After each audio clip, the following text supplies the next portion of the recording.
Good evening, everyone, or good morning, whenever you're listening to this. This is that Weems guy back for you yet another episode. We're recording this on Sunday, April the 14th at 7:05 p.m. Eastern.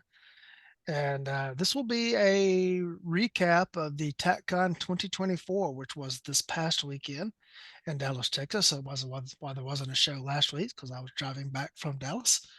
And we got three guests on tonight who all attended.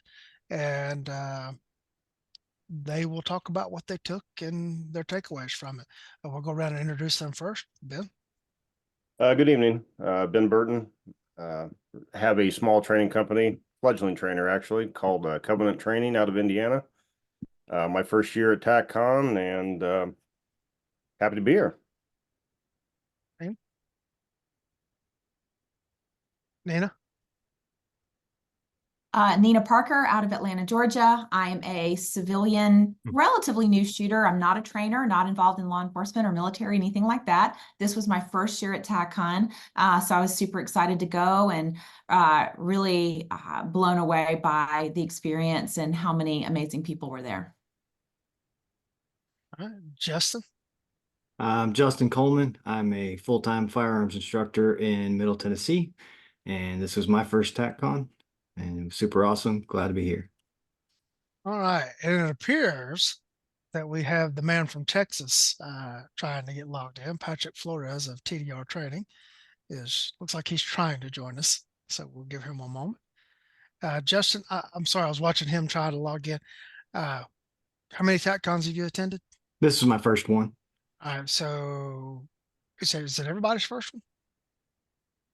Believe Okay, so, wow. Wow. Yeah. Okay. I know it's not Patrick's first one. No, And no, it was not. I think it was my third or fourth. introduce yourself, Patrick. My name is Patrick Flores. I am an assistant instructor for Tim Reedy of TDR Training out of San Antonio and Bandera, Texas. And that was my fourth TacCon this year, third or fourth. All right. Has every one of you attended been in Dallas? Yes, sir. Yeah. I think the first one I was supposed to go to was the COVID year. And then that one got canceled. Okay. We've been in Dallas every year, I think since 2020 Okay. or So 2019 or 2019. Okay, so this is my fourth then, something Yeah, like that. We had one in Dallas, and then the next year COVID got us, and then we've been in Dallas every year since then. The 25 TacCon will also be in Dallas, and folks look for us to stay there for as long as they're willing to have us. That facility is phenomenal, and it offers more than what any other facility would offer us. We'd have to scale back tremendously if we went somewhere else. Oh, we can't do that. No, can't do that. All right. Before we get into TACCOM, we need to address a very unfortunate circumstance that began before the conference actually started. There is a hotel in the Dallas area that kind of serves as the host hotel, and the lobby is quite the social gathering. Lots of doctrinal discussions taking place. In fact, one attendee told me that his favorite class of the whole conference was the lobby.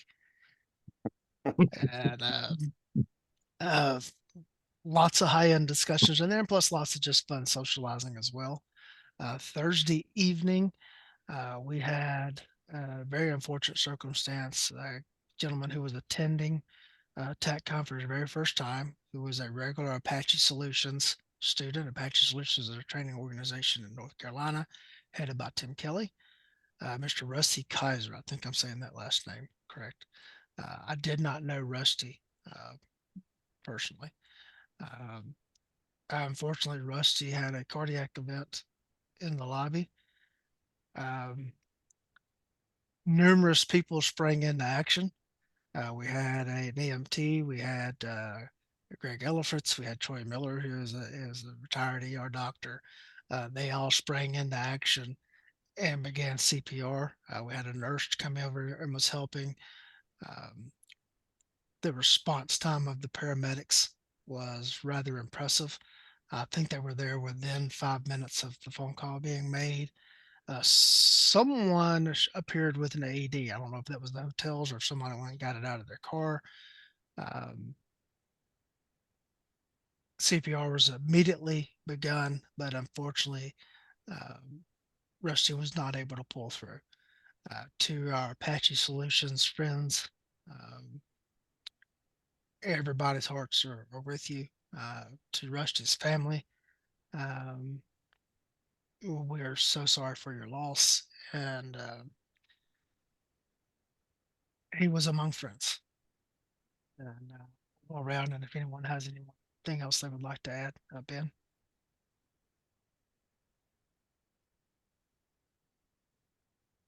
Ben, you got anything you want to add? No, I'm a bit overwhelmed, honestly. Patrick? No, sir. We, our cadre here in Bandera is about as tight as theirs, and I don't know how I could deal with losing somebody like that. Yeah.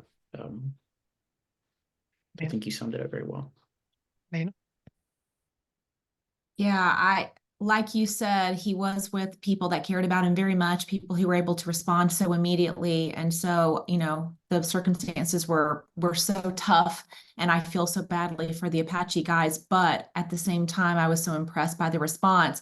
And if anything, to me, it added to the urgency of making sure I went to Caleb's class, making sure I, paid extra attention to the medical offerings that were available this weekend and even going forward, because you just never know what's going to happen and when you're going to want to render aid to somebody that you care about in your immediate circle.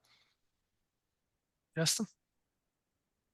Oh man. I actually went to TacCon looking forward to meeting Zach Cox because of some friends of mine, Shane and Callie Kerwin, raved about the Apache crew from TacCon last year, and that was a heck of a way to meet them. It was unfortunate, but proud of the response from all the people there. They did everything they possibly could. That's very unfortunate. So Yeah, it speaks to the strength and the depth of the Apache crew. Obviously Tim's the lead instructor there, and he was doing what he needed to do on on Friday morning. He was taking care of Rusty and Rusty's family, and two of the AIs that normally work with Tim were ready to step up and took care of their class on Friday afternoon, so that he could do what he needed to do. And so, good Yeah, job. Go ahead, Ben. if I might, the compassion and the professionalism was really striking to me of both of them, and I know that some of the gun set crew pretty well, and they were right in the midst of that, and there was a lot of support between the two crews who were very close, it seems. And I think it was good. I think it was great that they had each other there. It was a hard time, but was really struck by the professionalism of all of them, and again the compassion. They're great guys, honestly. I think Frank was going to be the lead AI for that class, of Tim teaching with Frank helping him, and then they both stepped out to take care of what they needed to, and Dan and Zach stepped up and ran the class Friday afternoon. And, they pulled together as a team, and they got it done. Got it done. So I hate that they had to get put in that situation, but it was also impressive to see them come together and deal with it and meet the needs of the students. Again, our hearts are out to the Apache Solutions guys plus Rusty's family. Yes. Okay. Well, we'll get started with the recap of TacCon. Ben, what did you take? Friday I took Andy Stanford's practical handgun drills, closely followed by Tiff and Ox how to write a lesson plan. Let's see what I do. Saturday I took recoil management I observed recoil management with Tim Kelly, and then I took instructor enrichment recoil management with Tim Kelly. Phenomenal guys, by the way. And then Quiet Eye with Riley Bowman. And that was pretty much it. I observed a lot of different areas of many different classes, but the offering is so rich, it's kind of hard to pick and choose. Yeah, especially if it's first timer because every presentation is new. Correct. You know, when you've been a couple of times, sometimes there are blocks that, you know, or that guy presented that last year or whatever. So you can kind of start narrowing down pretty easy. When they're all new to you, it Right. gets a little tough to choose. I Patrick, neglected to mention one real quick. I forgot. I don't know what day it was, but I took Cecil Birch's intro or just enough jitsu, which was interesting. That was my first time doing any jitsu, and thanks, Cecil. Thanks. I'm going down that road now. did Cecil fold your clothes with you still in them? No, there's little hands on, but yeah, but I felt like my clothes were folded. He knows how to fall down now. That's right. I do know how to fall down. I actually had that discussion driving home with my my wife last night. She's like, "Hey, maybe we need to do this." Patrick, My wife's grabbing my notebook too because I take extensive notes so I can talk about this. But let's see. Friday, I helped Tim Reedy teach holster success. He's taught that for several years now. And then I did movements during lethal force encounters, which I really, really enjoyed. With vigor training, he was really, really good. Tim Kelly actually, Tim Kelly told me for years that I needed to take something with vigor if I had the opportunity. And so seeing that Mr. Groff was there, Philip Groff was there, I was really excited to take that. And then of course you have to take something from Tiff and Ox. So I took out a Write a Lesson Plan and then the Beware of by Tom Givens, because you have to train with Tom. Saturday was When Things Go Right with DB and Kegel, which was really, really good. I really enjoyed that. Crime and Criminals. Let's see, who taught that one? Was that a Hearn one? Yeah, you know, I mean, I'm gonna go ahead and bag on Hearn a little bit here, but he knows what he's doing. He's really good. And then I actually helped him teach Kilt in the Streets, which was an introduction to competition course. We've been working on that for about a year now. And that's why I kind of look like this, because I was just on the range. We were teaching another iteration of it. So if I look kind of sweaty, nasty, that's why. And then Sunday was EDC Medgear with Caleb Ghazi. I'd never taken anything with Caleb before all these years, and I really wanted to.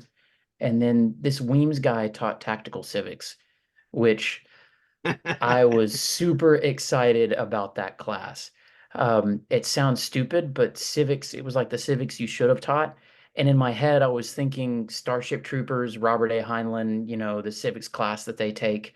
And it kind of compared to it like it was exactly what I thought it was going to be. It was really, really interesting. It was history with a good lesson. And if you teach that online and there's some way for me to take that, Lee, I would love to take the full course because that was my favorite class the entire time. Sorry, Tiff. Sorry, Ock.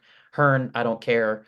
DB, you know, Kegel, I really liked your stuff, but that was by far my favorite. well, And thank you. then That then I was had the to full head home. course. That was the full course. So That was the full course. It was great. It was so good.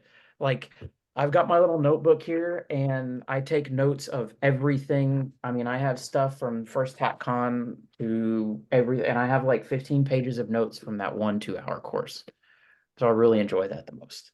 Cool. Now I'm really glad I invited you on because you said nice things and you bashed her. So I like I win both ways. Oh, you have to bash Hearn. Yeah. You have to.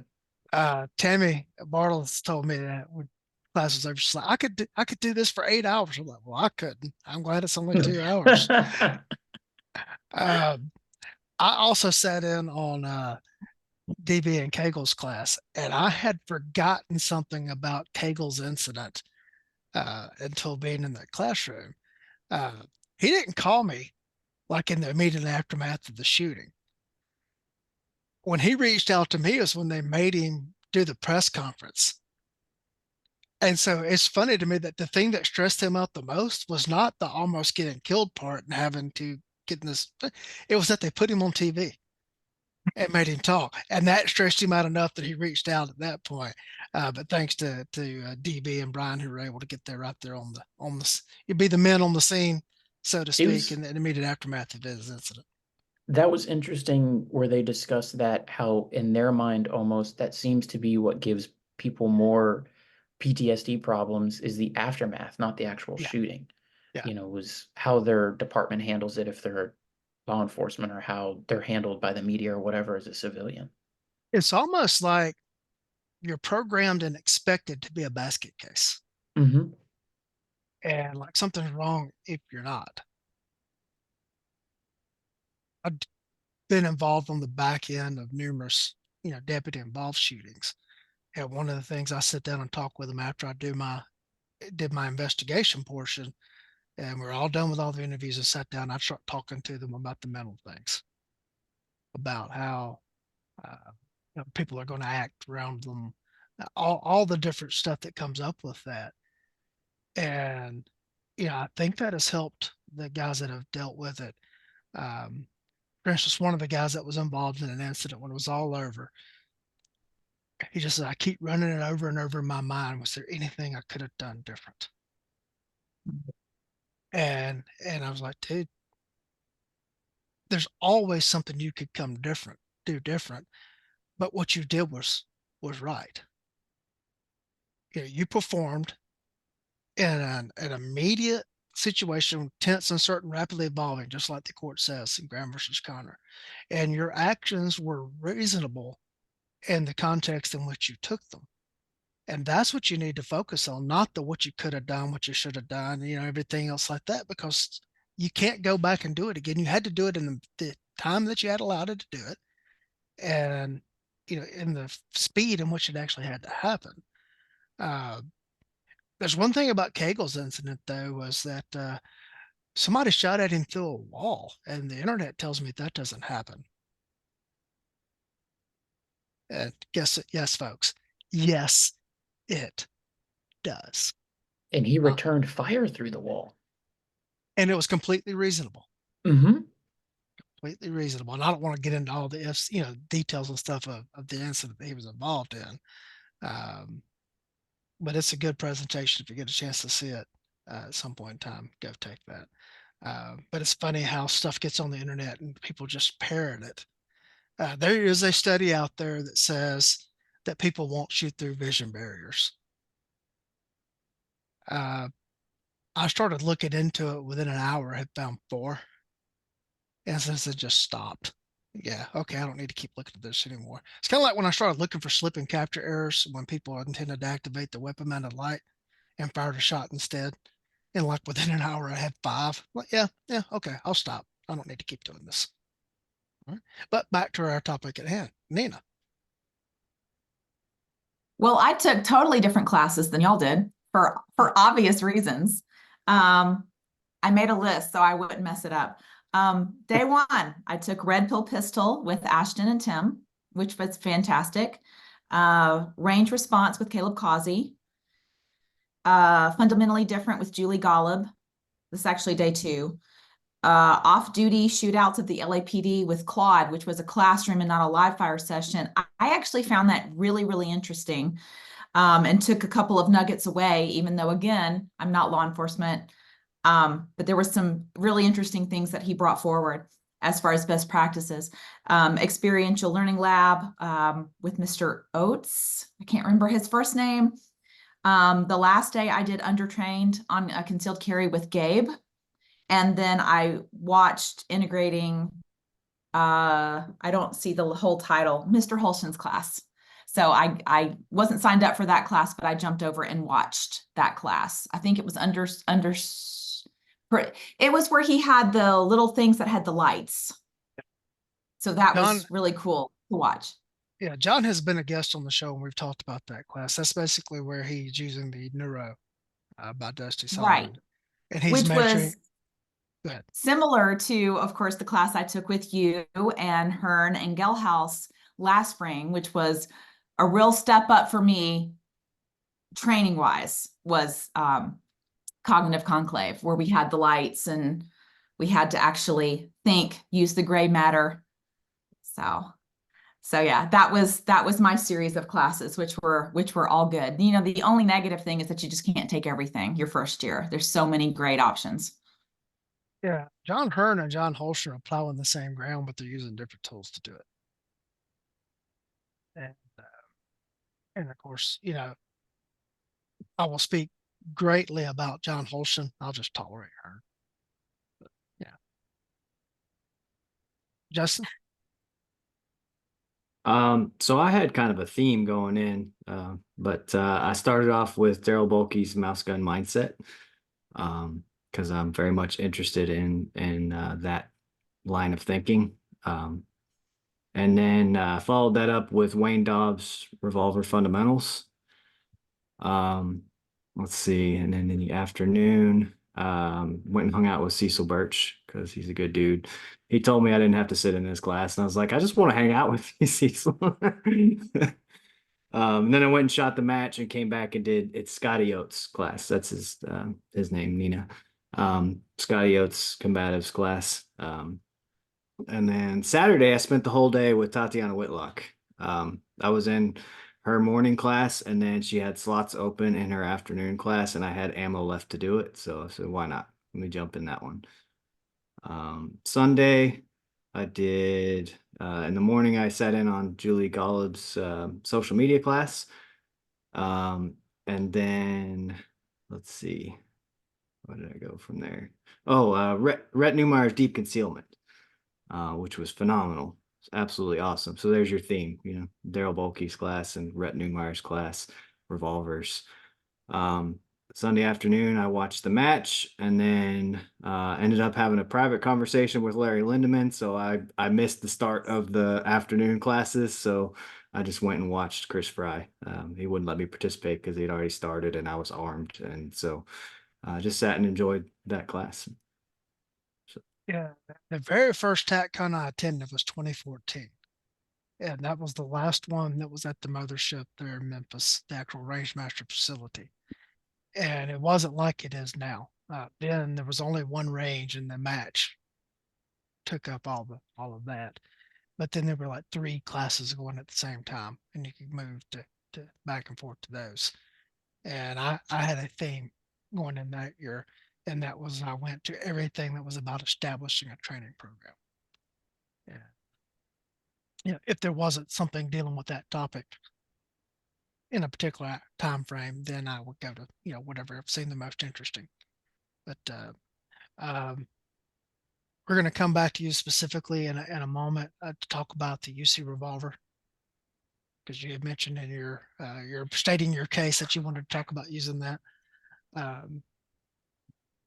I presented 2 blocks of tactical civics, which was a class that I had joked about putting together for some time now, based on basically social media postings that I see that just show a complete misunderstanding of our actual system of government, or governments, I should say in plural.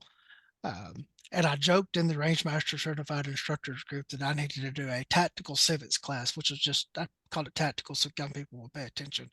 And I was actually joking and people took me seriously. And it's like, well, I guess I need to start doing this. And I made an outline, but I never really worked hard on putting it together. But then as part of the graduate program that I'm in, we had to do a curriculum project. And I was like, okay, I will kill 2 birds with 1 stone here. And I used putting together tactical civics for my curriculum project in the class, and thankful to a group of attendees. TacCon served as my adult learner group that helped me formulate the class and do my needs assessment and the like that they wanted us to do. And so when it came time to do the presentation, actually put it all together, all the background work was done, which made sitting down and actually putting the PowerPoint together quite easy. And so I put it together several weeks ago, and like once a day would open up the PowerPoint and would go through my presentation. And when I would tweak slides, I'd add something, I'd change something, all the way up to the Thursday night in the hotel room. So I was still fooling around and tweaking it. And there's something to this preparation thing, guys. Like, wow, when you actually spend time preparing it instead of like the night before in the hotel room putting together your PowerPoint, it's amazing how you actually remember all the things you were going to say and you're going to put into it. So somebody write that down. Preparation actually helps. Preparation.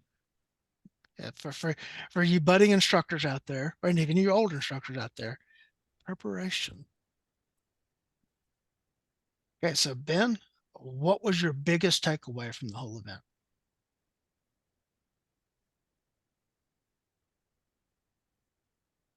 You're muted. Sorry about that. Honestly, my biggest takeaway were the people. As one who is crying out in the wilderness in my little neck of the woods, being around so many awesome, like-minded people was very refreshing when it comes to all of this. And everyone was very, very kind and nice and sharing, and there just seems to be a I don't know, shared vision, I guess. It's not the best way of putting it, but we all, I think, share a vision, and we enjoy sharing it. We enjoy talking about it. We enjoy communing with those around us. And maybe it's just me that it just seems to be all too rare if you're not in the industry, which I'm kind of tangential to the industry, being a civilian. Anyways, that community is just very refreshing to me, and it was invigorating. Honestly, it I don't know, got me amped up kind of. That was my biggest takeaway. Yeah, we were at the Memphis Police Academy for the event for a couple of years, and there was this big central hallway, which kind of became a gathering spot between classes. And some of the discussions that took place in that hallway were just solid training gold. Oh, yeah. As a matter of fact, there was one time I had penciled in that I was going to attend a specific presentation, and I wound up in a conversation. There was like several of the presenters were sitting around talking about something. And I was like, this is just as good as any class I could go to. And so I stood there for a couple of hours just observing this conversation. And the one guy that told me that his favorite class this year was the lobby. And it is that way sometimes. Right. Just the conversations that take place standing around in the parking lot, in the social tent, and the like. Yep, I agree completely. The networking was just as, to me, just as valuable as any of the blocks, really. Okay. Patrick. Every year I leave TacCon just almost feeling inadequate. Like, I know that sounds ridiculous, but you know, you always leave and you're like, man, there's so much more I could be learning every single time. I mean, you feel better for having learned something that you're there, but you know, I always feel like there's more. Tim Reedy describes TacCon like a little buffet, almost, where you can kind of get, you know, little bits and pieces of classes. And so that oh man, I like that. I want to take the full version of her class, or I want to take the full version of his class. And my list just keeps getting bigger and bigger and bigger. Sadly, John Hearn is on it, but the list does keep getting bigger. It's just time and money at that point. Like it's just every time I feel like I've gained so much knowledge, but at the same time, I'm like, man, there's so much more I need to learn. There you go. Nana, what was your biggest takeaway? I had a feeling there would be a question similar to this, and so I was a little stymied as to what I could encapsulate as the one thing, probably similar to Ben, in that there's such a richness and a depthness, that's a new word, depth of people and levels of experience and the knowledge. I mean, I remember one time thinking, there is so much information within that human right there. There's decades of information there. And there's no way that I'm going to be able to absorb it all in this one class, but I'm going to do my best and take copious notes. But it was just so sort of continuously amazing over the couple of days to see people recognize who they were, recognize that they were all here at the same time, and probably similar to Pat, like there's so many different things. So it really kind of made me inspired to kind of, because I think sometimes we maybe get into a relatively singular, what do they call that in corporate? an upward thing. I can't think of the right word. Silo. Yeah. And you know, you can work really hard on your pistol craft, or you know, you can get really honed in on revolver. And I just bought my first one recently, so we got to work on that too. There's so many different things. I can't do it all at one time. Unfortunately, there's these really sucky things called jobs and, you know, bills, things that have to be attended to. But you know, I think there was definitely a theme that it really is the mental mindset and kind of expanding and, you know, touching on all of these different things. Like it all comes back to mental, no matter what tool, you know, you're working on and you're trying to improve on, no matter what aspect of your training you know, that you're working on, it's all got to come back to your mental preparedness. So, you know, whether it's pistol, whether it's medical, whether it's hand to hand with Cecil or the ShivWorks guys, it all comes back to kind of a mental piece. And so that undermines and supports everything. Yeah, I don't know of any other event where you could touch on so many different aspects of, you know, I don't want to say self-defense. I could just say personal preparedness, um, like you can at TacCon. Because you can go take a class on the legal aspects of using force. You can take the hands-on stuff. You can take medical. Uh, you know, Sherman House was not able to join us tonight, but Sherman, you know, has a background in philosophy, and he taught a class on philosophy this year. Uh, there's just so many different things that you can touch on, uh, and quite frankly, to me, the shooting classes are the least common denominator of that. Um, because you know, typically you get a 2 hour block, maybe a 4 hour block. And there's only so much you can do for that. They have to be very narrowly focused, and you can have such a wide array of skill sets on the line at the same time. Kind of makes it hard as a presenter to put that together and to pull off a really good shooting block in that time frame. Um, so I like to take part in more of the classroom stuff than the actual live fire. Now, a lot of times I'll go back and stand and observe a live fire, but I get more out of it by watching the instructor and hearing what they present. Then I'm taking notes while people are shooting the actual drill, because I can come back and shoot the drills and stuff on my own. But and I'll get into more on that later. Justin.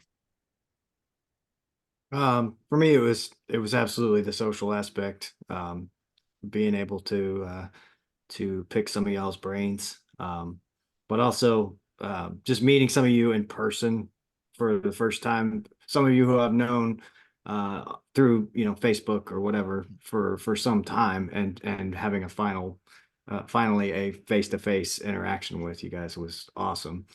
And like you said, the learning that took place in the lobby, and I'm like, man, I should have brought my notebook to the lobby with me too. I probably sat and talked to Will Dugan for like 3 hours on Sunday night, you know, him and Memphis Beach, and they got their own crew too that were all awesome. And so yeah, just those interactions was probably the most valuable thing for me. I could probably go to the conference next year, just stay at the hotel, not even actually go to the conference, and I would get the same value. maybe not the same value, but I'd get value out of it. So Well, during the day we are all actually at the conference, so it's in the evening time that you get all the stuff in the lobby.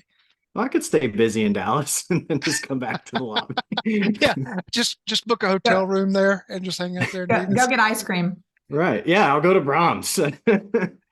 It's amazing to me how the Brahms thing has taken off, you know, because I play it up so much just because, you know, I had that childhood connection to it from when I lived in Oklahoma as a boy and my father taking. So I'm always excited when I get to go back, you know, to every Brahms is within that 3.5 hour radius of their production plant in Total, Oklahoma.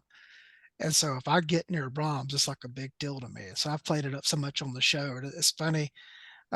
Gale House one year is like, all right, you got to take me to this Brahms thing. And we go in there and half the customers are from TacCon that listen to the show and have heard me talking about it so much. So it's no telling how much business they get when we're in town for TacCon, just from running their mouths about the show. I guess I should say what I went to. I attended Julie Gollub's block on the difference between men and women as far as like teaching them and performance.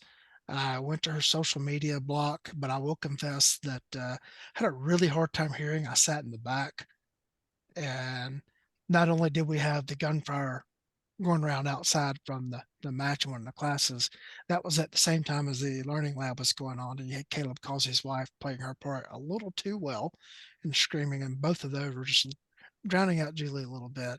I walked back and observed some of Wayne Dobbs's revolver class, and then I went to Kegel and Bulkey's when things go right, and just to punish myself, I went to Hearn's class. So I always learn something when I when I see Wayne Dobbs present. And then I changed a few things already on social media from what Julie Gallup had to say on some other things. Like I switched my Instagram account from just like a regular one to a creator account, and a couple other things like that. I thought it was really interesting in her the difference between men and women is she actually put quantifiable numbers on some things.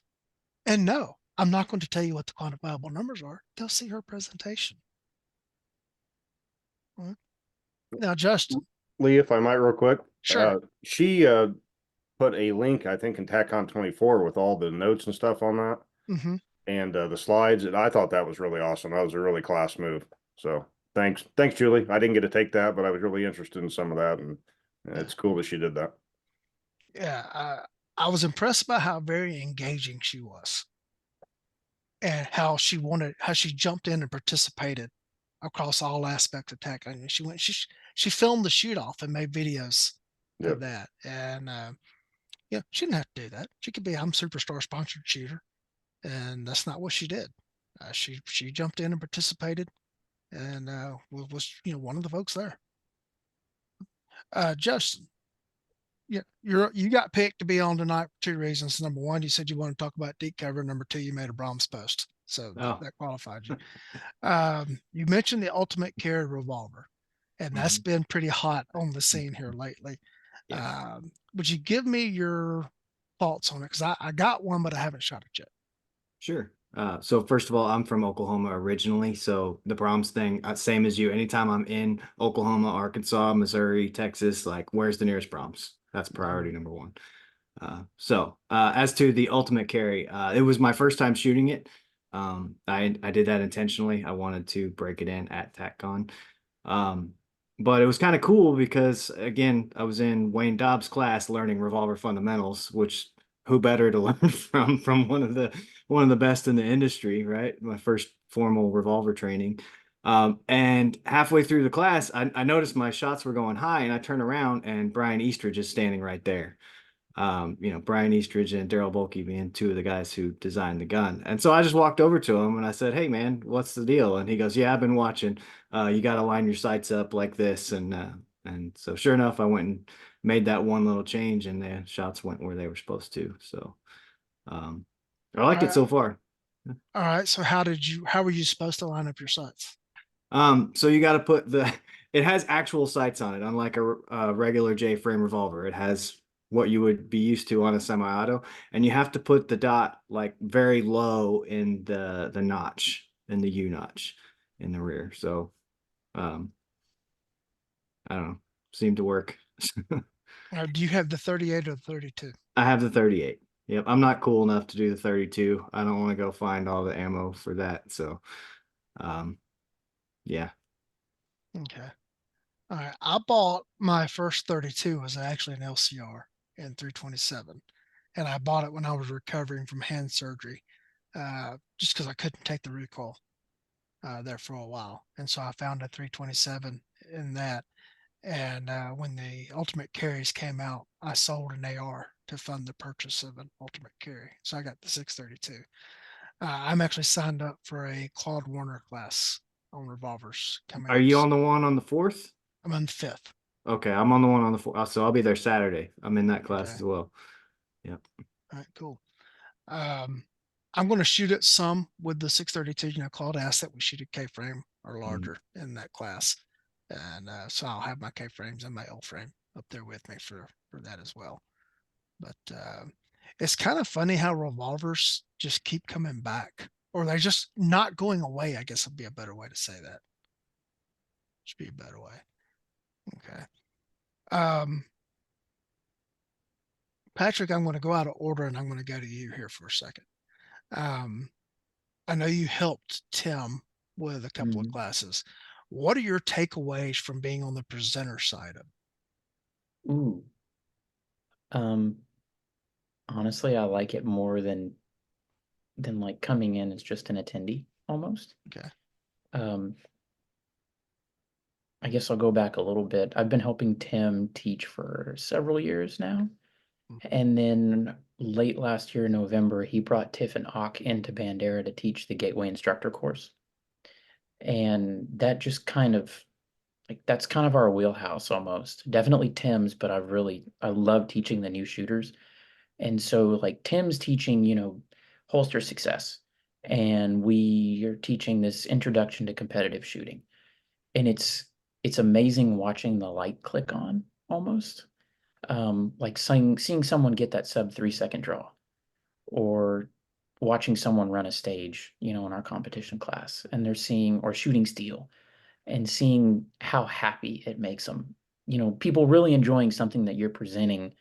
I know that sounds super selfish, but it's almost more enjoyable to me than taking the classes. But I really like it. I really like seeing people do well. And it makes me feel pretty good. Okay, wait a minute. Did you say sub 3-second draw or sub 2-second? What did you just say? Sub 3 is what we're telling people is a good starting point. Most people are getting, we're like, yeah, sub 3 is good. And then they're coming in at like, 2 or 1.9, they're doing really, really good. Are they coming in like that at the start of the class or? No, sir, not Okay. typically.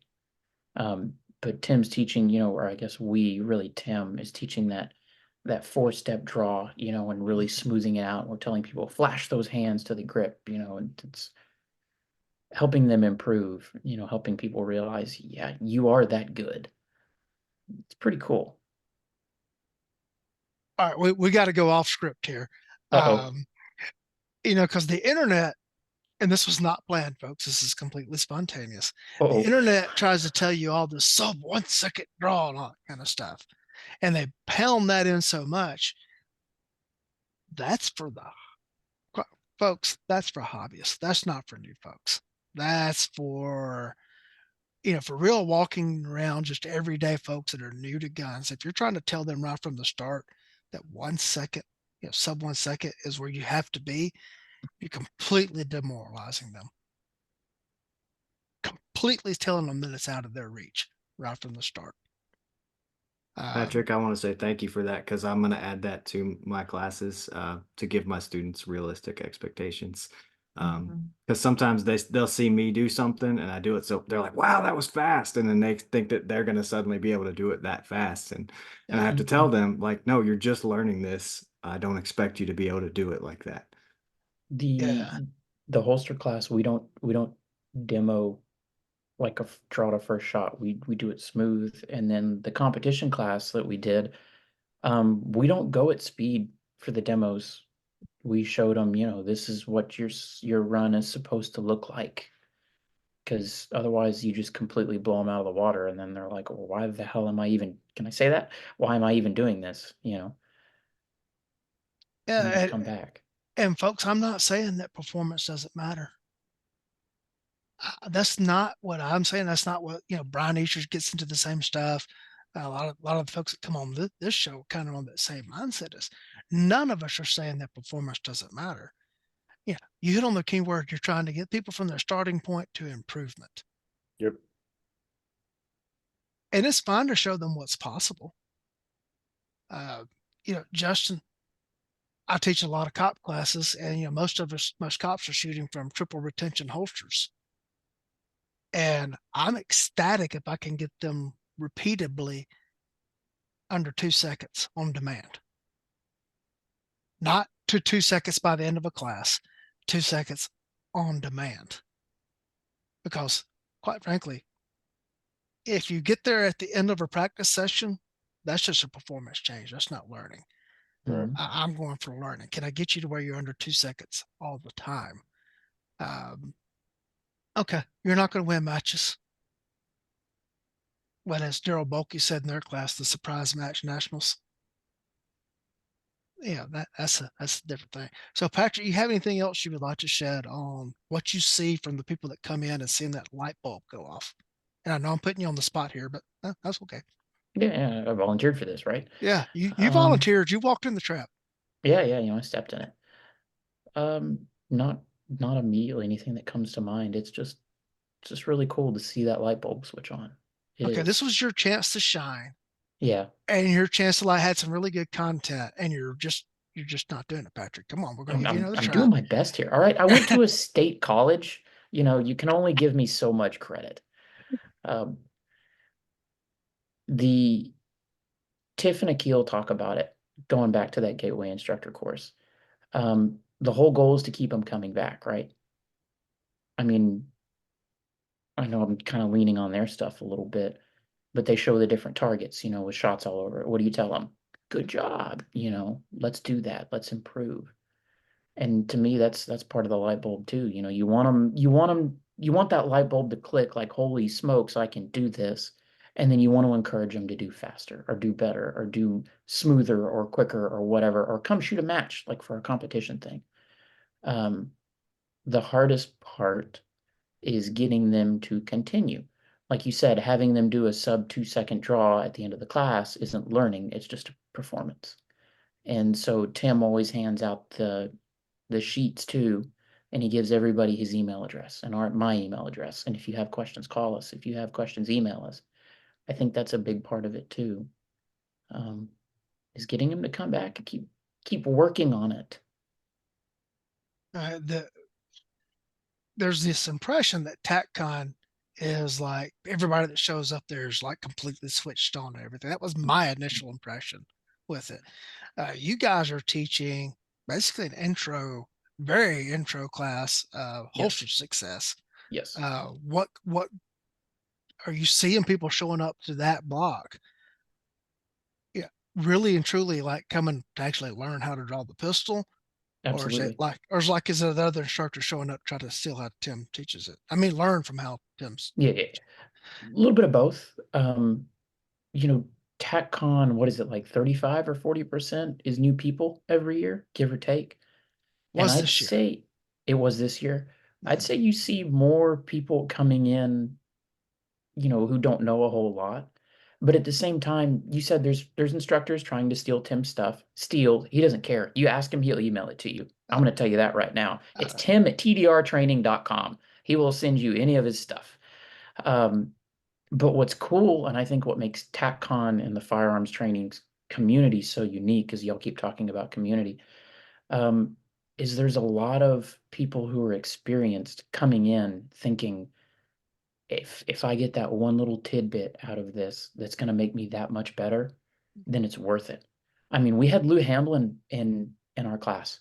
It was just like, holy smokes, but everybody's there to learn and improve. And the participant body at TacCon has changed over the years. Mhm. I've been affiliated with it now since 2014. And, in the first ones back then, it pretty much was people in the know coming to TacCon. Now that it has grown to 350 paid slots plus 40 presenters plus all the staff and everything, I think our total number of people registered this year was 472, and it sold out within 12 hours, 11 months ahead of the event. It is drawing a completely different audience than it was 10 years ago. And so I think there is that group of people that are coming now that weren't there coming 10 years ago. All right, Nina, when I said that, you nodded your head enthusiastically. So I'm going to throw it to you. Which part? Because there were several things he You're said that talking I about what really. people, well, all of the above, whichever ones you want to Okay, elaborate on. so I definitely expected the majority of people were going to be people that were relatively switched on, to use his phrase, but I still sort of, I think, had the idea in my mind that it was regular shooters. What I didn't expect was for there to be such a high percentage of other instructors, whether they were, relatively up and coming instructors, smaller, whether they had gotten to the range master, certified, they had taken some range master instruction level of anything like that. My first class, to speak to what you just said, Lou Hamblin was also in the class, and I about passed out. I was like, how am I in a class and she is also in this class? So I was, yeah, totally intimidated. But so, yeah, I did not expect there to be the proportion of really, really switched on people, even people that were instructing, as well as people that were still there that wanted to kind of go over more of the foundational and basic information. So that was interesting to me. I'm trying to think of something else you said, Patrick. I'll stop there. Yeah, that I was surprised by that, but I guess I shouldn't have been because, to your point, it's grown so much and it's changed. There's such a, a more of a wide variety of people. I was really lucky that I had people in my local community that are in the know and said, we think you should go to this. Here's when it's going to open. You need to get right on it and register. And so I did, and then was shocked when he texted me the next day and was like, sold out in 11 hours. So I was really surprised by that. Okay. Ben, were you surprised by the other attendees there, what you saw? Or was it what Yeah, you a expected? little bit. I honestly thought it would be, I assumed there would be a great number of range master instructors of various levels, and a lot of enthusiasts, for lack of a better term. I guess I wasn't expecting, like you guys have said, a broad range of skill levels. I really thought most people would be enthusiasts, or at least an enthusiast level, whatever that may be. But it was gratifying to me to see pretty much in every one of the blocks I took, and I think most of mine were kind of focused on maybe more of the foundational levels because that's what I'm trying to focus on in my instructing or teaching, coaching. Yeah, it was just gratifying to see that there were a lot of newer shooters, for lack of a better term. So it was good. It's you guys kind of touched on it earlier. It's heartening to see that there are so many people that are on this journey that make this a journey of learning, lifelong. My first hour there on the range, I turned around and there's John Farnham, and you know that kind of impression stays with you, I think, and I think that's awesome. That's where my whole I don't know, I guess impression of why I'm so impressed by the community of it, that it's just, I said it earlier in kind of a snarky way, but as one who's crying out in the wilderness, most people, we all know this, most people just don't get it, and the mindset's just not there. And to be around so many people that get that is, I mean, just, it's, again, refreshing. I know I'm repeating myself, but I want to stress it. It's awesome. It really is. Justin, any thoughts on what you saw from the attendees? Yeah, kind of similar to what they've already said. I think it says a lot when, you guys as and presenters at the conference are appearing in the classes that we're there to take. I'll give you an example. I was talking about taking Daryl Bulkey's mouse gun mindset, and for all intents and purposes, he's an expert in carrying in non-permissive environments. Him and Cecil and Chuck teach an NPE class. Well, Sunday in Rhett Newmeyer's class, there's Daryl Bulkey learning how to use the Enigma in a deep carry setup. He is like already an established expert at that, and yet he's there to learn more. And I thought that was really cool. And then all the Filster guys were there too, or the Filster folks, I should say. They're experts at this holster system that the industry has become like an industry darling, the Enigma. and they're like, we want to go see what Rhett's doing with our product. You know, they were in the class with me. John and Sarah were standing there watching the class, and it's like, wow, that speaks volumes. And then lastly, he mentioned John Farnham. He must be like the most well-respected guy in the industry because he was everywhere. And every time he walked up to a class, the instructor stopped for a second and said, "Hi, John," and then continued on teaching. Like they paused to acknowledge John's presence and then went on with their teaching. So that speaks volumes to how well respected John is, as well as his attitude that he's been teaching longer than I've been alive, and yet he still wants to go learn from all these people. So that was awesome. Yeah. In regard to Mr. Farnham, there's a very social aspect to TacCon. And it's one of the rare times, it's the one time each year that all of the presenters are actually there at an event together and get to socialize with each other, because every weekend we're all off teaching somewhere. And, so sometimes there are some more social aspects taking place during the day. But John, he goes every minute he is in a class somewhere, participating as a student when he's not participating. Uh, Now, Jeff Cooper was the first of the modern itinerant instructors. And then he founded Gunsight basically so he could stop being itinerant, was part of it. And that's not the whole thing, but that was part of it. And then, Farnham came on the scene and like really became an itinerant guy. And so he often gets credit for being the first of the traveling guys, but it was really, in fact, Jeff Cooper. But Farnham's been at it for a long, long, long time. And I think he's 79. I know he's late 70s. And he's still out there as a student getting in classes and the like. And that's one of the great things about such an event is when you're not presenting, there's a chance for you to go, jump into other classes and see what's going on. I always pick up something each year. Mhm. We're gonna go around again, and it's like if there's one class you would particularly that you took that you would like to talk about. I know we already talked about our biggest nugget, but Ben, was there one class that you took that you really would like to kind of elaborate on? I don't think it was so much the content, but I was really struck by Tim Kelly's method of teaching.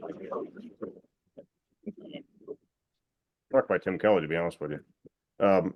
Maybe part of it is because I feel like, I don't want to put words in his mouth, but he kind of signed off in a manner that exhorted you or us to go out and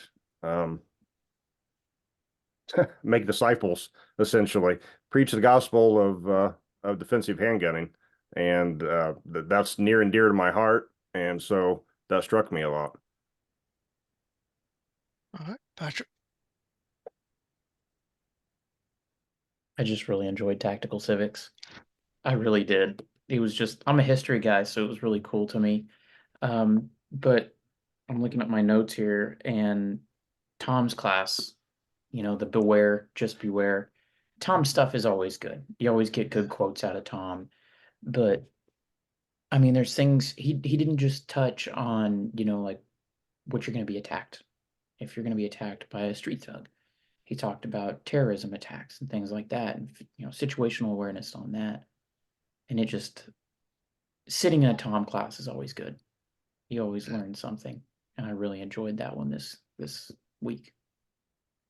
Yeah, and I gotta tell you, I don't want to get too far down the pathway of global politics and national politics and everything, but that southern border, well, not just the southern one, but our borders have been open for quite some time now, and I think there's a high probability that we have allowed people just to wander into this country, and we're facing some uphill battles here to come, so to speak.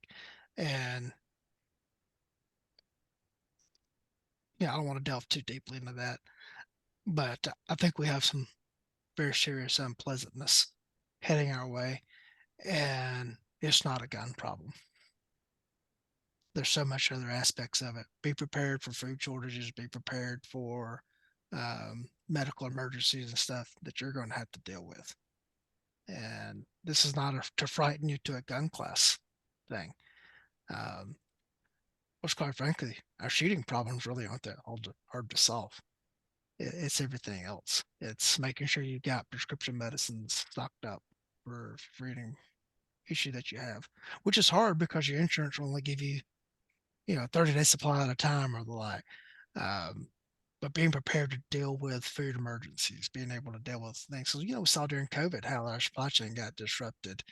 Well, okay, shut down a major interstate somewhere and see how that affects things. And I don't want to give anybody ideas. Hopefully those folks aren't listening, and they probably already know. But Nina, any class you would like to mention in particular? Well, there's one class that I think stood a little bit above the others for me, but overarchingly, I would say that attitude of learning, like what we were talking about with, even other instructors jumping in and Mr. Farnham kind of hopping into different things. And I actually posted a picture where all of a sudden I realized he was standing over my shoulder. So I really quickly took a picture and there he was, and he was so gracious about it. But the attitude of learning, the mindset of a continued growth mindset was so present from everybody. And something that Patrick was talking about earlier, the connectivity to kind of understanding and being sensitive to where people are when they start and how to help them get the most out of their journey, and how to be, there's probably a little bit of a tender place with people, a little bit of a delicate place when they're first starting out with something like this. And I think trying to kind of figure out how to navigate that as an instructor is probably really challenging. My very first class, I felt so blown away when I sort of was able to kind of cohese and get a really tight group with what they had just told me. I did not realize he was right over my shoulder, and he yelled, I don't remember what he said. It might've been F yeah, something like that. He was super excited about like my progress. And that's just kind of new and different, and is so gratifying as a student that, yes, I'm sure he got paid to be there, like whatever, but when an instructor really cares about your progress, they really care about your progress. They really care about you getting it. They really are putting efforts into the sensitivity to figure out how to communicate things to you. That's so impactful for a student. Red Pill Pistol with Tim Chandler and Ashton was my favorite class. I think of all of them, and it was a shooting class, but they were able to kind of take some things apart and then put them back together for me in a way that was really helpful, specific to my shooting. Okay. Earlier in the show, you mentioned there were some things from Claude Warner's LAPD shootouts thing. And folks, that information, as far as like the information on the shootouts themselves, was all posted on the LAPD's webpage. And Claude has taken and analyzed it. What is one thing, without giving away all of Claude's material, what's the big takeaway you have from that? I actually have my notebook, which I temporarily lost, and thank you, Tiffany, for helping me find it. Dry fire should never be impromptu. It should be a formal, regularly scheduled event. So it was about off-duty shootings, but he covered a lot of different things, and he expanded on that a good bit. And I just never thought about it that way. So that was a nugget from Claude that I found to be very, very valuable. Right. And his presentation was specifically about the off-duty shootings of Yes. LAPD officers. Now, one of the things they do very well out there is LAPD has what they call the Forced Investigations Unit, and they are all trained up as use of force experts, basically use of force analysts. They're all graduates of the force science plus a bunch of other stuff. And this is what they do. Is they're not carrying other caseloads. They are investigating the use of force incidents of their personnel. And so they're rolling out even to the off-duty stuff and investigating it just like it was an on-duty shooting. So it gives you a pretty good database into, Okay, when these folks are off duty, they walk around in plain clothes, they're carrying concealed. And I'm willing to bet there was a theme of they weren't taking law enforcement action when they found themselves in the middle of a shootout. Honey, where's my duty gun? Yeah, That was the other big theme. yeah. They're carrying a small concealable weapon and the like. Um, I know it's popular to bash cops on cops can't shoot. That's a complete misnomer and misinterpretation of the data. Cops compared to hobbyists, trainers, and competition shooters, yeah, they probably don't hold up. I know there's a big study here where some guy put his whole agency and a neighboring agency through the IDPA classifier and everything. Okay, fine. Cops compared to gun owners, the average typical gun owner, do quite well. The one thing cops do really well is they manage chaos. So if I'm given a choice of a cross section of cops versus a cross section of gun owners, I'd rather have the cross section of cops. Give me a cross section of cops versus a cross section of people who train and compete regularly. Okay, I might go the other way, depending on the situation. But you also got to understand is that the law enforcement stuff is all out there recorded by body camera. There's investigations of it. There's reportings of it. There's, the body cams are put out. We have press conferences about it. That doesn't happen for the private citizen. And so we don't really have an apples to apples way of comparing it here. Justin, what one class would you like to address? So I mean, I could talk about all of them, but I'm gonna go with the deep concealment because it was Rhett's first year there too, I believe. And First year as a presenter. As a presenter, yeah, excuse me. He's someone I've been following for some time on his YouTube channel, and again, this idea of deep concealment is something that interests me. One thing that stood out in particular was he talked about the difference between cover and concealment. He said most people are just covering their guns. They're just throwing a t-shirt over it and calling it good, and that's not really concealment, which is true, and honestly something I take for granted because I'm expected to carry. I work at a firearms store, teach classes. Like everyone pretty much knows I'm carrying. It would be weird if I wasn't carrying. And so I take that for granted. So when he said that, I was like, oh man, I got to do better.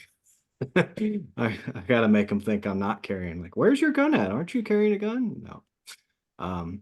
And then he blew my mind because, I'm thinking kind of what Nina was just talking about with the smaller guns. I'm thinking, okay, so we're going to be doing P365 or, I had my J frame, like, all right, let's do this. And he he busts out a Glock 19 that like no one knew he had on him, it's below the belt line. And we're like, whoa, okay, so I don't have to like switch guns to do this deep concealment thing either. And then he got into how to set up the Enigma to pull that off. He showed how to access it. You have to like move your pants to get to the gun kind of thing. There's 3 different positions that he went through: up, down, and mid. And then he taught the draw stroke, which is a little bit different because it is below the pants, or below the belt line. But it was really cool. Like if you really want to walk around in your day-to-day life and make sure no one knows, not even suspects that you have a gun, then this is how you do it. And he also gave his reasoning. He has 2 kids, I think, and he spends a lot of time down at their level. And so like traditional appendix carry, you squat down or you lean over to pick something up, things like that, and the gun digs into your belly. And so that's where he started to develop this whole concept of carrying below the belt line. So yeah, it's funny how appendix carry has become more and more popular. I spot more and more people who are carrying appendix than I ever spotted that were carrying strong side. But it's supposed to be this high, much more concealable, and you get this faster draw and everything. Yeah, and you also get spotted more readily too, even though you don't realize it. I would have been curious to have taken seeing how he's doing that with the Enigma and going with the deep theme below the belt line, how he's pulling that off. Fortunately, it's like you can't get to everything. I will say this for Rhett. He attended last year. This was his first year as a presenter, and he has seamlessly integrated himself into the whole TacCon scene. Was very personable, very approachable. I was very, very impressed with his persona and how he managed to accomplish that. And because while we are a tight knit community, we're also a pretty judgmental community as well. And he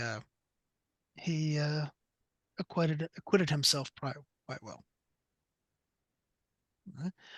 Um,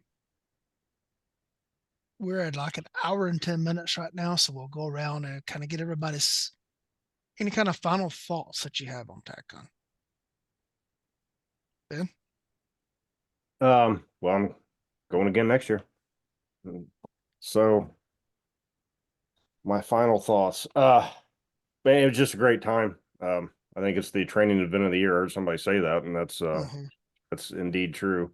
I was fortunate to travel down with a couple of friends. Tam Keel was actually one of them, and had some interesting discussions on the way down, and even more so on the way back after witnessing a lot of cool stuff, meeting a lot of cool people.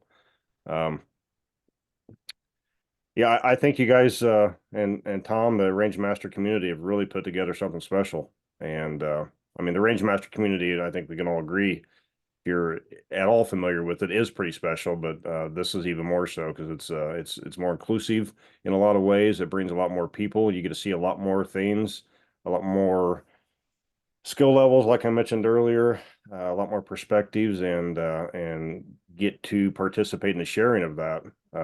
I think it's awesome. I think it's really awesome. I wish it could be bigger, honestly.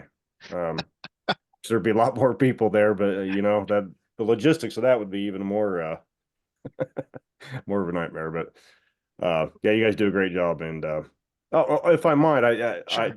as I was thinking, going along with kind of my theme, my last class I took was broadening the 2A tent with the Akil Kadir and Tiff, and I was really struck by that. That was a really awesome lecture. I think they do it more than once, but that should be. I didn't take your civics class. I did read the handouts. That should probably be part of, I don't know, the foundational training for everybody, and maybe the introduction to getting into TacCon. Anyways, that was great. Shout out to both of them. The great people there. But yeah, it's great. I can't wait to go back again next year. Okay, if you read that whole tactical civics handout, you wasted a lot of time because all that was a bunch of publicly available documents that I scanned into one. Well, since I can't say anything, or I won't say anything good about Brahms, I have to ingrate myself some way. Won't say anything good about Brahms.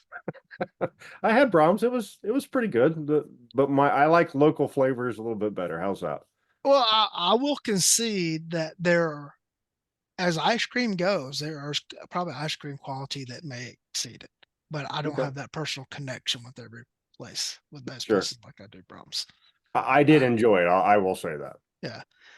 To me, if it wasn't for my emotional connection to it, I wouldn't be as enamored with it as I am. Kind of like your emotional connection with John, with her. Yeah, I don't know that I have an emotional connection with her. Well, it probably is, but probably not positive.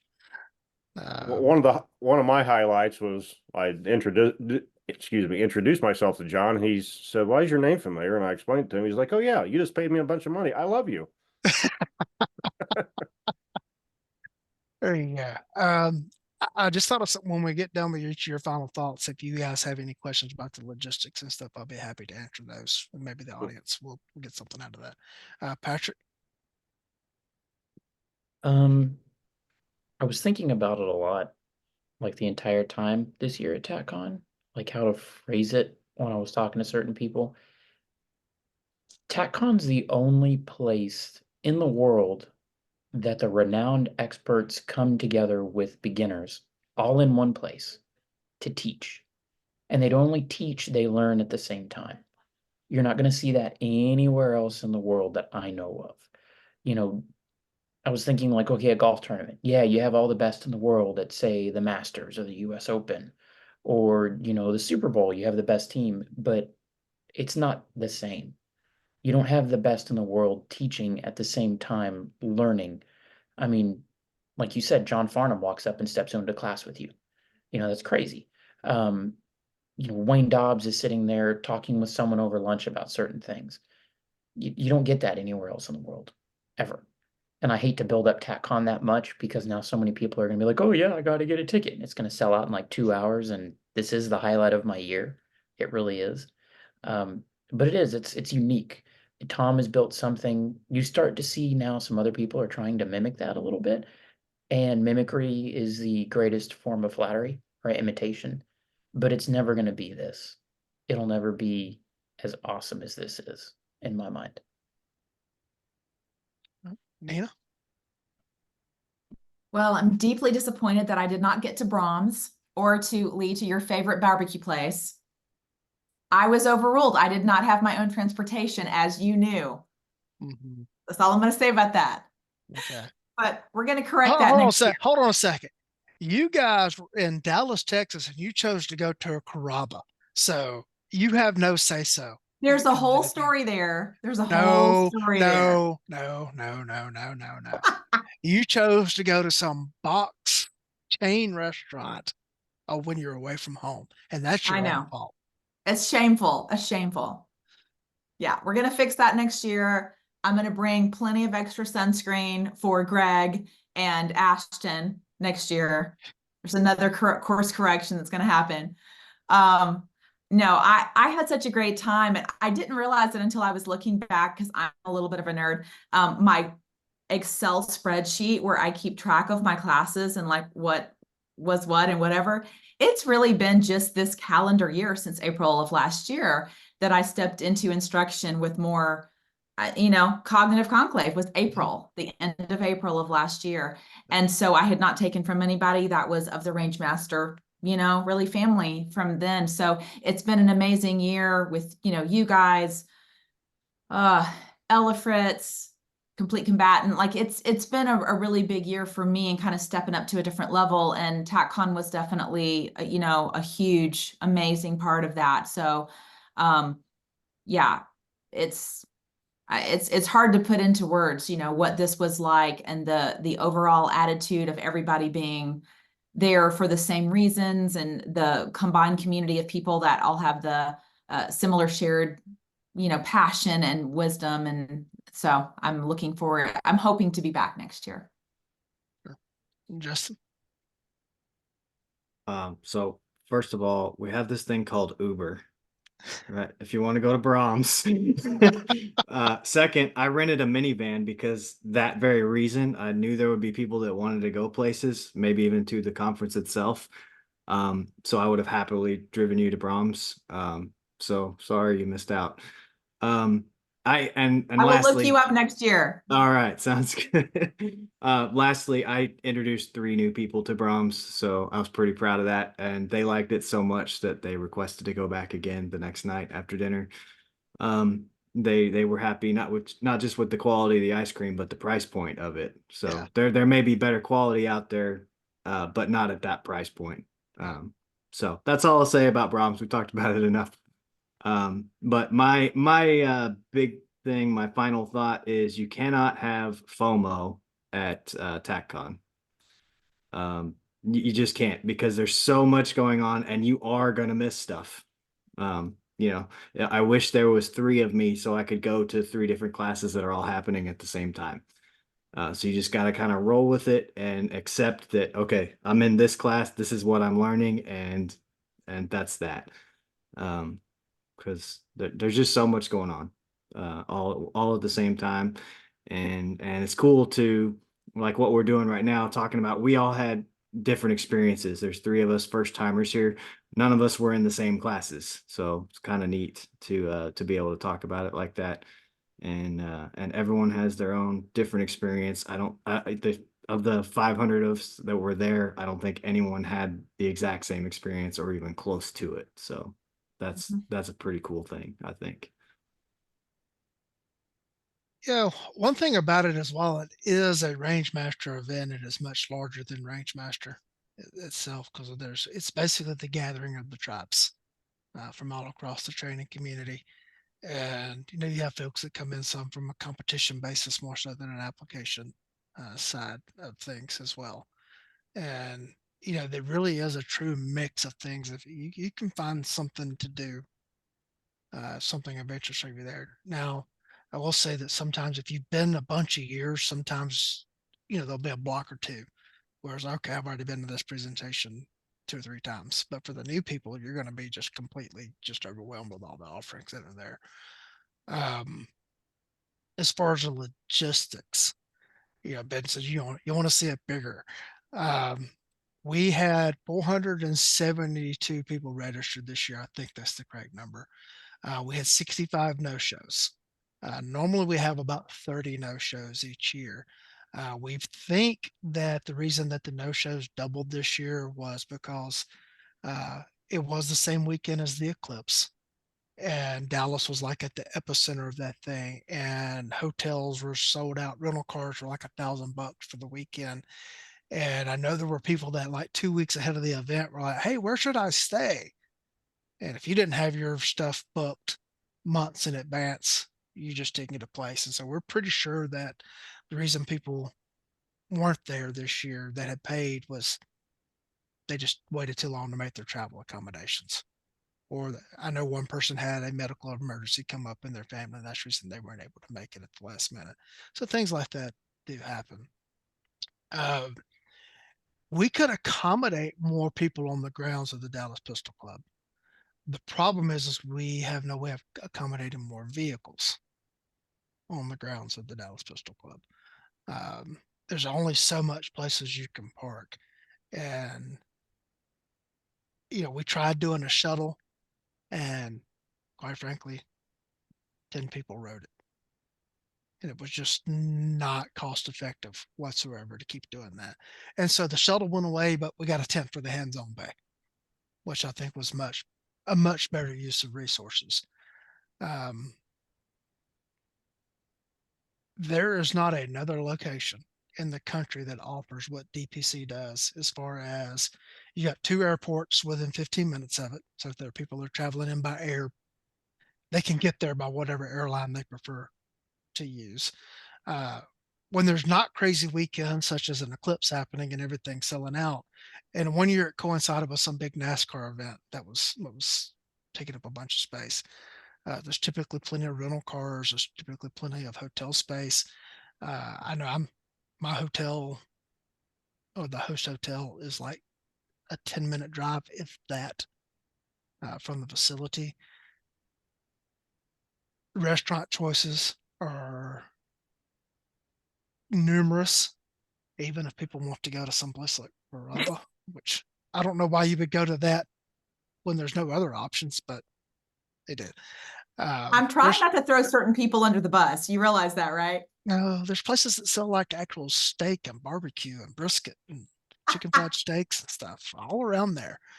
I did on the way to the barbecue place. We went to Hard Eight one night and drove past a Indian vegetarian restaurant.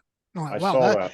that's a very specific niche of the market right there. And only in a town, a place of 8 million people can you keep a business like that open, I guess.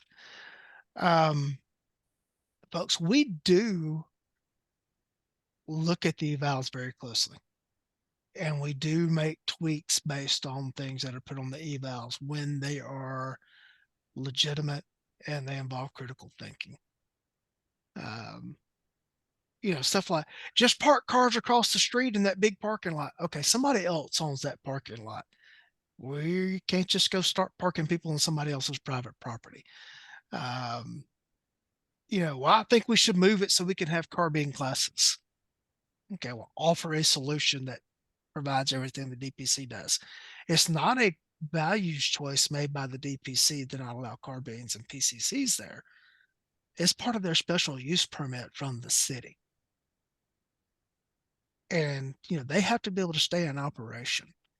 And okay, so we're not allowed to have carbine classes there. Some people have asked for like a live fire vehicle defense class. Well, if we can't go to a high ready position because of the restrictions, how are you going to do a vehicle defense class? Live fire. Now you could do it with blue guns. You could do it with airsoft, but you're not going to be able to do it as a live fire thing, just because of logistics of that are not going to work out. This was, from an administrative side, the smoothest run TacCon that I've been a part of. We actually were like Friday night going, what are we missing? Yeah, something's off here because we're not having to deal with constant things the entire time. And I think it's because, one, we've been able to stay in the same location since 2019. So we've been able to plan, evolve, build, draw on other resources. And, two, we have taken into account things that, attendees have suggested, things that other staff members have seen. Hey, I think we could do this better. Next year, let's try X instead of Y. And some of those have worked out. They don't always work. Not everything we try succeeds, but I think it's getting better and better and better and better and better. With that, I know I take on the role of the hall monitor. My job is to keep the pressure off of Tiffany. Tiffany is the organizational genius behind the whole thing, and I'm not going to let people give her a hard time and grief and whatever. I take that heat. I know there are probably some people that don't train with me because of the way I have to respond to things sometimes, but okay, that's my job. That's my role. I'm the bad cop to her good cop, I guess you could say. I understand people trying to be generous and say, hey, I'm not going to make to my live fire classes. Anybody want that slot? Well, that creates downfield problems because the RSOs have lists of people who are allowed to be in that class. And when you just show up and say, hey, Justin said he wasn't going to make it over here for this, I could have this spot. How the RSOs know that that's legit, and the like. And that just creates a lot of downstream problems for that. One of the reasons Tom has to be so hardcore on the no transfer rule. So we've had people show up on Friday morning and, hey, Ben Burton bought a ticket and he couldn't make it. So he just I bought his ticket from him. I haven't filled out a waiver, haven't done any of that kind of stuff. That's why we've had to adopt some of these rules and why we have to be so hardcore on it.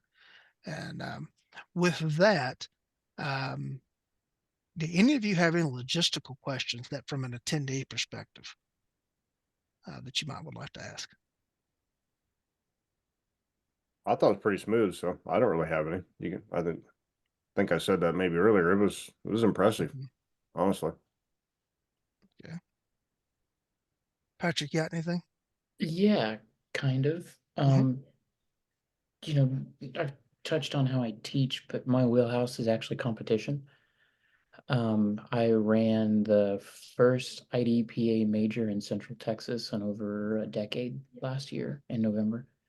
And my big thing I was thinking about was, it sounds ridiculous, but targets, glue, paint, staples. Or when y'all are getting, I don't know if you know that side of it or not, Lee, I don't know if that falls on the RSOs, but like if an instructor is requesting specific targets, do they bring their own or are y'all providing them? I know we asked about walls and barrels and stuff for the competition class, and we brought our own targets because they're IDPA targets, but how's that work with y'all in terms of range supplies and logistics? Tom supplies like a basic supply of targets and he puts that out to the presenters. Hey, I will have these targets on hand for you to use. If there's something like really special that you want to use, if you let him know ahead of time, if he can arrange that. If not, you need to bring it on your own. Makes sense. But like the glue, all that kind of stuff to put this stuff up. You would be shocked if I told you the dollar amount that was spent on spray glue for this thing to make sure we don't run out, to have all that on hand. But that's a good question. I know like barrels and stuff, it's hard to transport all that stuff for TacCon, but if we know about it ahead of time, maybe we can arrange to have that kind of stuff on hand. DPC does have pistol matches, so they probably got a lot of that stuff Yep, we used a as bunch of well. their stuff. Martin Hofert is the guy that is over all the operational stuff. And so Tom would probably, if a presenter like got with Tom and said, "Hey, I need barrels for simulated cover," whatever, Tom passes that on to Martin, and then Martin knows what he has available um, to be able to provide the instructor. Akil is over all of the RSOs. And so Akil is managing that program and deals with all those issues as they arise throughout the day. But any kind of like facility whole thing, all that goes to Martin's stuff. And then Will Dugan runs the match now and handles all of that. And that's that general breakdown of labor. Did I answer your question sufficiently? Yeah, yes, sir. Yeah, definitely. Cool. Thank you.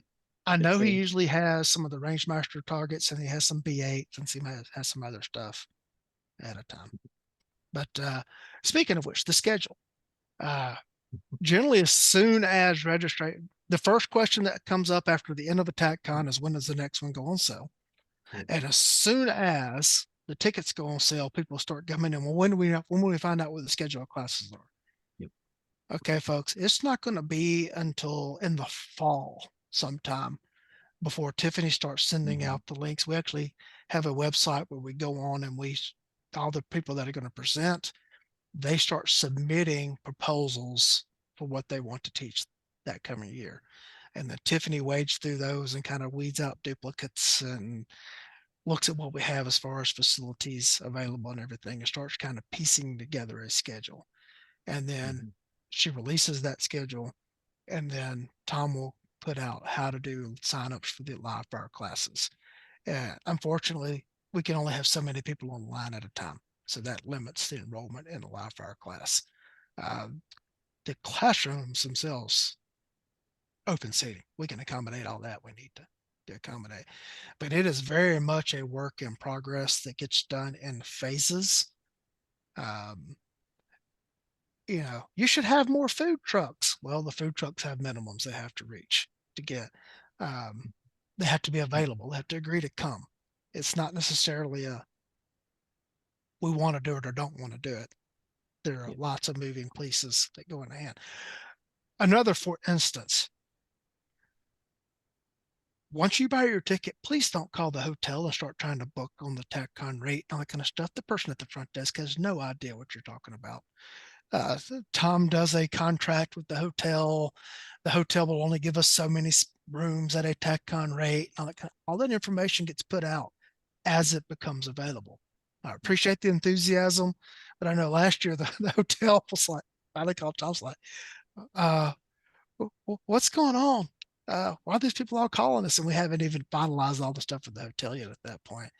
And another thing is against an establishment's alcohol license for people to bring alcohol into a place where alcohol is being sold on their own. We had a couple of issues with that at the hotel.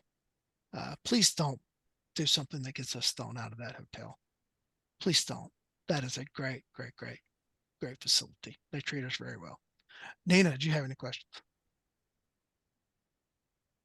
No. Justin? Well, just while we're talking about that type of stuff, I just want to throw out a couple of what I would consider best practices Mm-hmm. that helped me get ready for TacCon. Sure. One was Absolutely. Tiffany put together a live Q&A session Mm-hmm. that was fantastic, where it was her and Ak and I think Tim Reedy was part of that. Tim Reedy, yeah, that's what I was trying to remember, and they answered every question that Mhm. people were throwing at them. A lot of the stuff that you're mentioning, when do classes come out? When does what hotel should I stay? All that they answered all those questions in a live Q&A session, and then posted it on Facebook for everyone to see. So that was helpful, and then also the guidebook. Oh my gosh, the guidebook is fantastic because you can read all the instructor bios. You can read the classes that they're teaching and what it's about, what they're going to be teaching, what you need to bring to that particular class, like how much ammo you need, what all the stuff. It's all there in the guidebook. And on top of that, in that same app, you can map out your schedule. Like I literally knew exactly where I was going each day because I had pre-planned it using the guidebook, said add to my schedule. So I knew I just opened the app. Okay, where am I going next? Oh, this class. Cool. And it's in classroom 2. Got it. And I just followed that the whole weekend. So those two things combined were just absolutely gold. So keep doing that. Thank you, because Yeah. you brought two things to mind there with that question. One, great information on your part, but you did bring two things to mind. Things like people would be asking in the Facebook group, when do we find out the live fire for each class? Well, we had already published it in the guidebook. You know, all that information was already out there. The other is, while I appreciate attendees are extremely enthusiastic and eager, there were a few times where attendees answered someone's question with incorrect information. Folks, please allow the staff to respond to questions that people are asking. I don't believe anybody had any ill intent whatsoever. That's just not the crowd that shows up here. And I do believe it was because of people being enthusiastic and willing to be helpful. But please allow the staff to respond to questions when they're asked. Anybody got anything else? Since he mentioned it, I'll give a second shout out to the guidebook app, which I didn't put on my phone until I got there. I think it was Tim from Apache that was like, there's an app for that, and let me help you put it on your phone. And it was, God bless his heart, and it was fantastic. So I'll give a second huge thumbs up to that because it was super friendly. You know, I know we're all not 20 somethings, sometimes a little hesitant with the technology, but we all have the phones and we have the apps, and there's a lot to be desired with some of those. But this was I thought it was very user friendly, and I thought it was very easy to toggle between the main schedule and your schedule and be able to kind of line things up and keep yourself very organized. And plus, it allows Tiffany to make real-time updates. For like one of the presenters, their flight got delayed because of weather, and they weren't able to get there in time to do their first block. And we were able to put out, hey, this class isn't going as scheduled. She's able to put out announcements and things like, if you've parked your truck somewhere your truck's not supposed to be parked, please come move your truck. Lost and found type stuff. It's a real-time way for her to be able to put out information to people. I got to give a shout out to Julie and Laura, who do a lot of the behind the scenes administrative stuff. They tally all the scores, they make all the name tags, handle all the registration, and are just countless blessings behind the scenes, making stuff run smoothly. And they don't get a lot of the limelight that say some of the presenters get. You know, you're not visible like the RSOs are. So thank you to Julie and Laura. Thank you very much to the RSOs who are, you know, putting forth a lot of effort and stuff to help make the classes go well. They really do a great job and a Herculean effort on their part. Thanks to the other presenters that come. Thanks to Will and his guys for running the match, and of course to Martin for overseeing everything. Got to give a huge shout out to the Dallas Pistol Club for as open and accommodating as they are and wanting to make this happen, because basically they're shutting down their club to their members for a weekend. They do that twice a year. They do it once for us and they do it once for a major pistol match. And that's a pretty big deal for them. And they come and they participate. They have volunteers out helping with parking. You know, if you come next year or in future years, be sure to thank those guys that are help parking instead of giving them a hard time, because they're there volunteering, trying to make this event at their club go well. Go over and ask them if they need a water. And each morning I took water there, whichever one was closest to where I was parking, and they were just extremely appreciative of someone actually thanking them. Everything that keeps those people speaking and wanting to help keep the event at their club. I don't know all of their names. I know Chuck is one of their lead guys, and just great effort on their part, trying to make things happen. A matter of fact, I know at the end of last year, Chuck was like talking to Tom's like, I think I can get 10 more cars right here, and I think I can fit 5 more over here, and I think I can get a few more back here on this back range. Like, he's out there trying to plan how he can get more people in, and that allowed, for us to increase the numbers of actually paid attendee slots that are coming. And then lastly, thank you to the attendees, the people that come, because without you, we wouldn't be able to make this happen. It would be nice if we could all just gather, and have a big weekend and everything. But, thank you for you guys that are making sure the event happens as well. Because if it was just all the presenters sitting around in a tent, it'd be kind of hard to keep that going.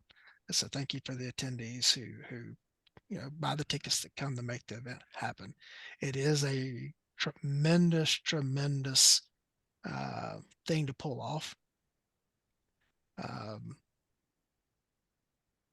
every year it seems like this big build up to it, and as soon as it's over, there's like this let down, and you immediately start thinking about the next year and get it put together.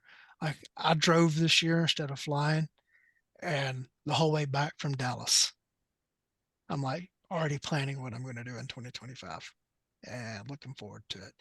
And so, to each of you guys that came on tonight, thank you for taking the time out to help recap TacCon and talk about your experiences. To those of you who attended, thank you. And to those of you who chose to spend your time with us, either watching or listening to this episode, I know your time is your most important asset. Thank you for choosing to spend it with us.